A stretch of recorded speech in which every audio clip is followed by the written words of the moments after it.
All right, let's scoot ahead. Chelsea versus Ajax, Stamford Bridge. Where do you want to get started with this one? It's been a hell of a ride, Amsterdam. Shout out to you, Dino, for recognizing how fun and cool this club is back in the group stage. When you were locked in on the group of life. You turned me into a quick convert, along with our guy Dan, of course. And it was such a fun and interesting road for them to even qualify for the quarterfinals. So I'm going to do this quickly here. In the group stage, Ajax's 6 matches looked like this. 2-0 win at home versus PSG. That win looks more and more impressive as the weeks go on. Mm-hmm. Then a 3-0 loss at Roma. Valentina Giacinti brace in that one. Then a 1-1 draw at Bayern Munich. And then we start to turn it around a little bit. 1-0 win at home versus Bayern. But then the setback, 3-1 loss at PSG. Katoto gets a brace in that one. Then what does Ajax have to do? They got to come in there. They got to win, to even really have a shot at kind of controlling their own destiny. 2-1 win at home versus Roma. There's an own goal by Roma in the 84th that Ajax forced, sends them to the quarterfinals. As I mentioned a moment ago, you were rocking with this team from the start of our coverage when you landed on Group C, and you presciently named it the Group of Life. What's your takeaway from your time watching Ajax these past few months? Yeah, you're rehashing some great memories of that match day 6 in the group stage when all 4 teams, Bayern, Roma, PSG, and Ajax in the group of life, at different points of the match, were in the quarterfinals and just got 90 plus minutes of shuffling. That was a wild, wild day. I think this team's really close, man. Very much on the path to joining the upper crust of European football. I'm going to go through some names here. Regina van Eyck, Rome Luchter, Chastity Grant, Lily Johannes, Isa Cardinal, Melissa Kaiser, Lotte Kukelaar. All 7 of those players, 23 or under. Lily Johannes still just 16 years old. Isa Cardinal just turned 19, I think maybe yesterday. Happy birthday, by the way, Isa. 23-year-old Rome Luchter, who I talked about as a potential quarterfinal X factor. I'm definitely feeling validated about that take. 2 matches against Chelsea, 6 shots, 3 on target. No goals, though, but so super close on a couple of those that, who knows, maybe turn this into a different kind of tie. And I think very emblematic of where Ajax is, like kind of close, knocking on the door, dangerous, but not quite all the way there yet. A couple plays here, a couple plays there, maybe a year or 2 away, and they might be in that top tier of European football, like I mentioned. And I'm glad that you went through their road to the quarterfinals because this is a team that, like you mentioned, they beat Champions League semifinalists PSG 2-0. Mm-hmm. They beat Roma. They beat Bayern. They notched a draw at Bayern, to reach the quarterfinals. So that's a gauntlet, man. Like that's like you have to be a legit team to kind of string together those results. And then it was kind of unfortunate. Obviously, Spitza misses the first match. Lily gets the yellow card in the first match, misses the second match. And even still kind of felt like they were, a couple rolls of the ball, a couple bounces away from making this one really, really interesting. And last note, you already know, the supernova, Lily Johannes, for long stretches, Ajax's best player. For a club to find a talent like her, to develop a talent like her, to instill a footballing philosophy, provide a player like that in an environment where somebody could thrive, like how could you not be optimistic about Ajax's future? In addition to just kind of like where they are right now, like they're a legit team. It takes a lot to get to the final 8 of the Champions League, and still so much growth potential with the squad as well. You have to be optimistic about their future. I think you're spot on there. I mean, Ajax as a brand is one of the most famous clubs in the world. They're in a famously and wonderfully metropolitan city. They've clearly been smashing their recruiting and development, and now they have Champions League experience. As I say, every time we do this podcast, Dino and I, we like grew up on the NBA in America. And even Pep Guardiola talked about this, about the Manchester City men's side, about climbing the hill of the Champions League. You have to get that experience first. You're never going to walk into a tournament like that in the first time and make the final, or very rarely you are. You have to kind of get that experience. So this just could not be more huge for the development of all those young footballers that you mentioned. There's no way, and I know this is the positivity podcast, and it should be, because these are positive steps for these clubs. This is I'll use the term, this is an unassailable triumph for the Ajax Women's Football Club.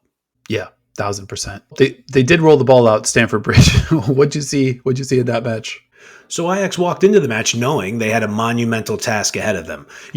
Just get out in front of Chelsea, the 4-time defending WSL champions, make up for the 3-0 defeat in the first leg.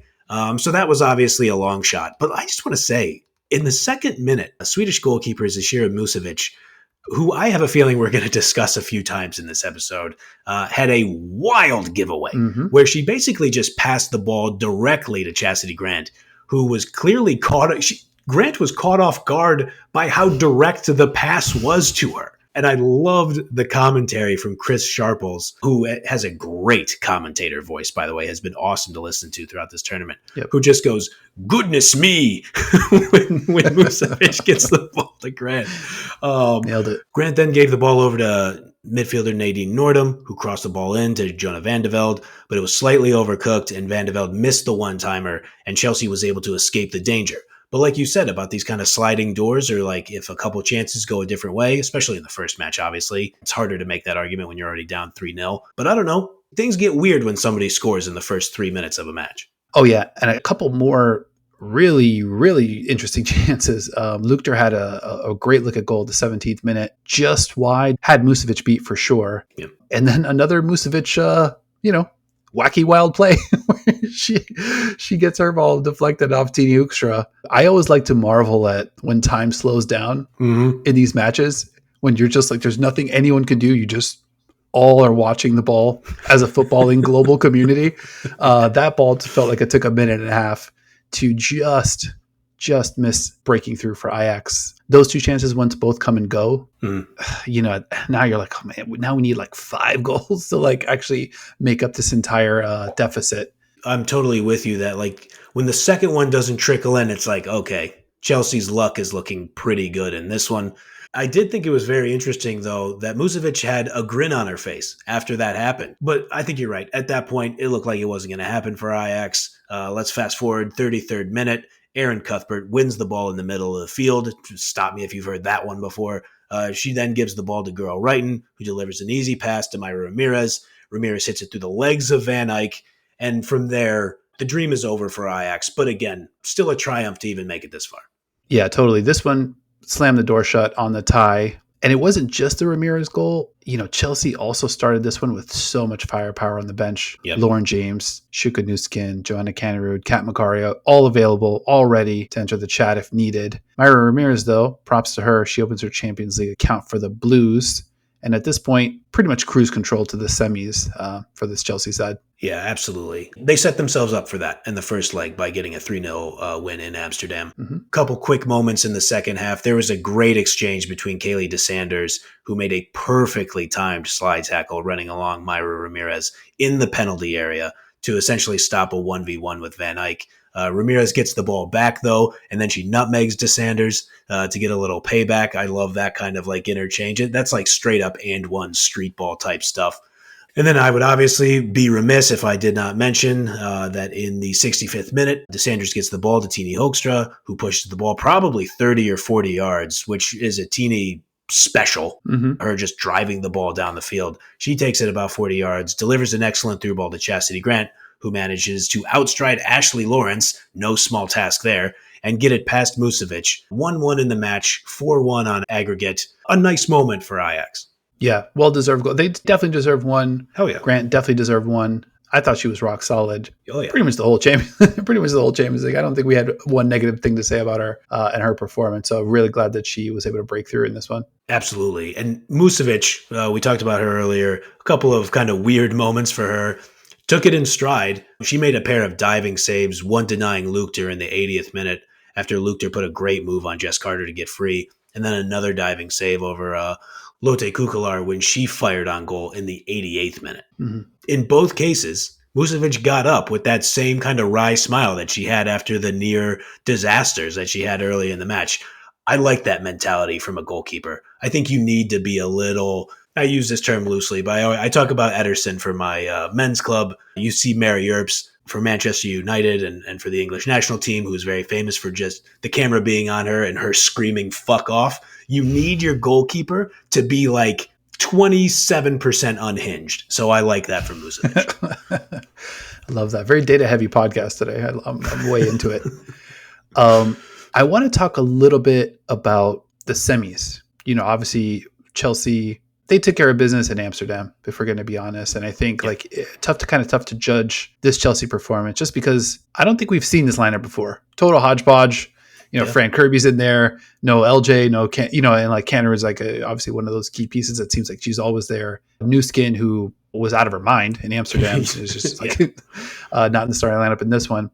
But if I'm projecting forward, I want to have a little Barca Chelsea, a little mini preview here. Oh yeah, I think Chelsea's got the firepower to keep up with anyone. Obviously, Barcelona got some firepower of their own. I mentioned prior to the quarterfinals that I wasn't sure about the Chelsea defense and backline. Thought they might have been a little vulnerable. And I think Ajax was able to make some progress on Chelsea's defense. It's kind of like once you get past the midfield, it just feels like there's always like a lot of space back there. And it could just be that Chelsea's like committing a lot of offense up front, which is maybe leaving a lot of space behind. Obviously, that game plan is going to have to change against Barcelona. I think if I had to project, even though, we're going to come back with a proper semifinals preview, I kind of envision a really high scoring back and forth kind of affair, because if Barcelona's going to attack Chelsea's defense, I kind of like Chelsea on the counter, when you have like Wrighton, Cannerud, LJ, maybe Kat Macario's in there, and now, Aaron Cuthbert, new skin that we talked about, like they're a little bit scary